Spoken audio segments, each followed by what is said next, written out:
Meu nome é Francisco Emerson Rocha Cruz, eu sou estudante do 10º período do curso de Direito na Estácio Moreira Campos.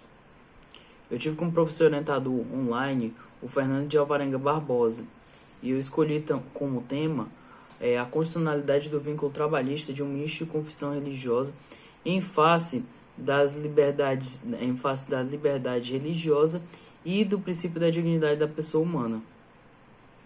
Ao desenvolver esse trabalho, eu tive por objetivo analisar o vínculo trabalhista do ministro de confissão religiosa, sobre essas perspectivas que eu já mencionei, e descobrir se esse vínculo trabalhista ele pode ser considerado constitucional ou não.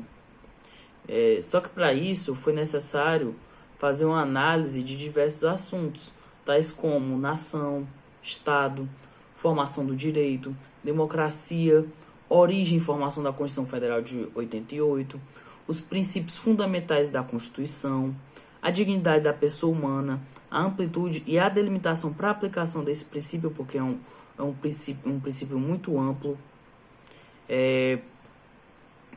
Também foi necessário analisar o que são tratados internacionais de direitos humanos, bem como os modelos de organização do Estado quanto à religião, a saber, o modelo laico e a derivação deste, o Estado laico colaborativo brasileiro, o modelo teocrático ou de confusão, o modelo ateu, o modelo confessional, assim como também foi necessário estudar a separação das ordens políticas e religiosas, e a liberdade religiosa e as crenças, a liberdade religiosa e as liberdades que dessas decorrem, a saber, as liberdades de crença, a liberdade de culto, a liberdade de organização religiosa, bem como as confissões religiosas e seus ministros. Além de ter que explicar nesse trabalho do que se trata um conflito aparente de normas e, por fim, explicar como reconhecer a existência de um vínculo trabalhista no ordenamento jurídico brasileiro. Para só então, depois de fazer toda essa pesquisa, responder a pergunta que norteou esse trabalho, que é, abre aspas, à luz do princípio da dignidade da pessoa humana e da liberdade religiosa, é constitucional o reconhecimento de um vínculo trabalhista de um ministro de confissão religiosa e uma organização religiosa? Para responder essa pergunta, se faz necessário destacar alguns aspectos mencionados no corpo do trabalho físico. A primeira Constituição a versar sobre os direitos trabalhistas foi a de 1934. Só que a que deu uma nova roupagem para esses direitos trabalhistas foi a Constituição de 88. Vale destacar que desde a Constituição de 34, todas as que se seguiram sempre mantiveram os direitos trabalhistas, mas foi a de 88 que foi a responsável por reescrever a história dos direitos sociais os direitos sociais no Brasil. Dessa forma, ela influenciou diretamente o direito do trabalho sob o paradigma do Estado Democrático de Direito, através do artigo 1º e seus incisos 3 e 4. E também no artigo 6º, que assegurou o trabalho como um direito social, e no artigo 7º, que garantiu os direitos constitucionais do trabalhador brasileiro. O reconhecimento do vínculo trabalhista tem como base, além dos direitos sociais previstos na Constituição Federal, o princípio da dignidade da pessoa humana, uma vez que o Estado, que é organizado juridicamente, ele busca a proteção da dignidade do ser humano, devendo garantir a esse ser humano um mínimo necessário como meio de subsistência. O reconhecimento do vínculo trabalhista está associado a alguns requisitos, tais como ser uma pessoa física, prestar serviço de natureza não eventual, sob a dependência do empregador, e perceber desse empregador salário. Vale destacar que não há distinção quanto ao tipo de emprego e à condição do trabalhador, nem mesmo se o trabalho é intelectual, técnico ou manual. Quanto ao princípio da dignidade da pessoa humana, dele decorre a liberdade religiosa, bem como todas as liberdades constitucionais e a laicidade do Estado. Isso implica dizer que se o Estado interferir na liberdade religiosa, ele vai violar um preceito da laicidade colaborativa e, por consequência, o princípio que é basilar ao Estado Democrático de Direito. Dito isso, é necessário que sejam preenchidos todos os requisitos para o reconhecimento do vínculo trabalhista, de modo que, se faltar um um requisito ser preenchido, vai estar descaracterizada a relação empregador-empregado. A gente tem que ver também como é que isso se comporta no caso de um ministro de confissão religiosa. Porque para ser um ministro de confissão religiosa, também é necessário ser uma pessoa física, do mesmo modo que para ser um empregado. Só que tem uma diferença gritante a partir daqui, porque o líder religioso ele não presta serviço para a congregação dos fiéis. A natureza da relação entre os fiéis e o ministro de confissão religiosa, ela é puramente transcendental. Isso quer dizer que, por ser uma relação puramente transcendental, o Estado ele nada conhece dessa relação, porque o Estado só entende das coisas imanentes. Dessa forma, não tem que se falar de intervenção estatal para garantir um mínimo existencial como meio de subsistência para esse suposto empregado. Vale destacar que a organização religiosa ela não é uma empresa. Além disso, a prebenda pastoral ela é paga por certas denominações aos seus líderes, essa prebenda ela não configura uma verba salarial.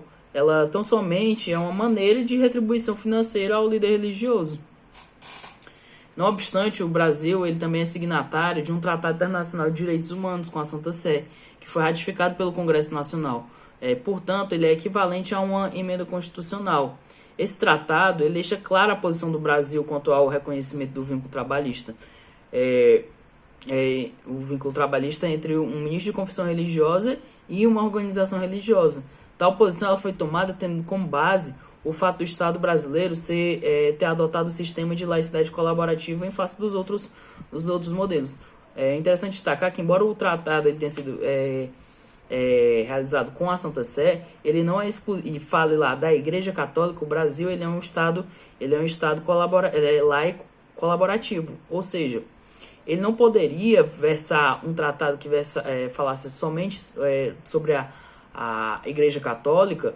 Por quê? Porque ele estaria ferindo o princípio a laicidade do Estado. Ele estaria afirmando meio que se isso só se aplicasse à Igreja Católica, ele ia estar dizendo que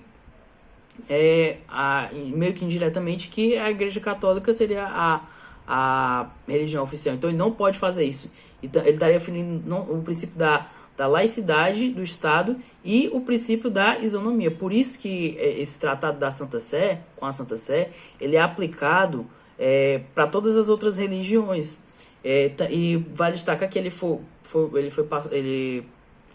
para ele ser aprovado, ele foi passado por um processo, ele precisou da aprovação de todo o Congresso Nacional. E o Congresso Nacional ele é formado por cidadãos que têm suas convicções religiosas, sejam elas positivas ou negativas.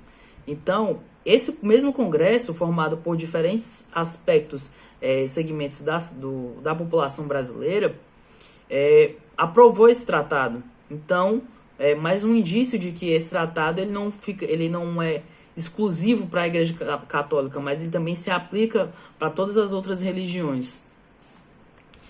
Portanto, tendo em vista esses aspectos mencionados, constatou-se que não tem vínculo empregatício entre um ministro de confissão religiosa e uma organização religiosa, uma vez que o reconhecimento desse vínculo viola o Estado Democrático de Direito. E isso se deve ao fato do Estado Democrático de Direito estar intimamente relacionado com as liberdades constitucionais decorrentes do princípio da dignidade da pessoa humana. E por isso é vedado ao Estado embaraçar o funcionamento de qualquer culto, sendo que desse modo vem decidindo a jurisprudência nacional, com base nesse tratado que teve do Brasil com a Santa Sé. Só que tem uma hipótese que o vínculo trabalhista entre um líder espiritual e uma organização religiosa ele vai ser reconhecido. E essa hipótese está prevista nesse mesmo tratado. Ela ocorre quando tem um desvirtuamento das funções eclesiásticas. Ou seja, o líder ele passa a exercer funções que não têm relação com o fenômeno transcendental. Ele passa a ter relação com a igreja meramente imanente. Então, nesse caso, com base no princípio da dignidade da pessoa humana e nos direitos sociais do trabalho, o Estado ele tem que reconhecer o vínculo trabalhista para garantir o mínimo existencial desse trabalhador, não ocorrendo nenhum risco de ferir qualquer sentimento religioso. Desse modo, eu pude concluir que, geralmente, à luz do princípio da dignidade da pessoa humana e da liberdade religiosa, o reconhecimento desse vínculo ele é inconstitucional. Só que, como toda regra comporta exceção, essa não é diferente. E essa exceção tem que ser respeitada. No mais, como considerações finais, eu quero destacar que, em virtude da pandemia do novo coronavírus, que causa a Covid-19, não foi possível fazer uma pesquisa mais abrangente. Portanto, é possível que haja mais assuntos a serem tratados sobre esse tema. Desse modo, o presente trabalho ele não tem qualquer pretensão de se apresentar como uma resposta definitiva sobre o assunto.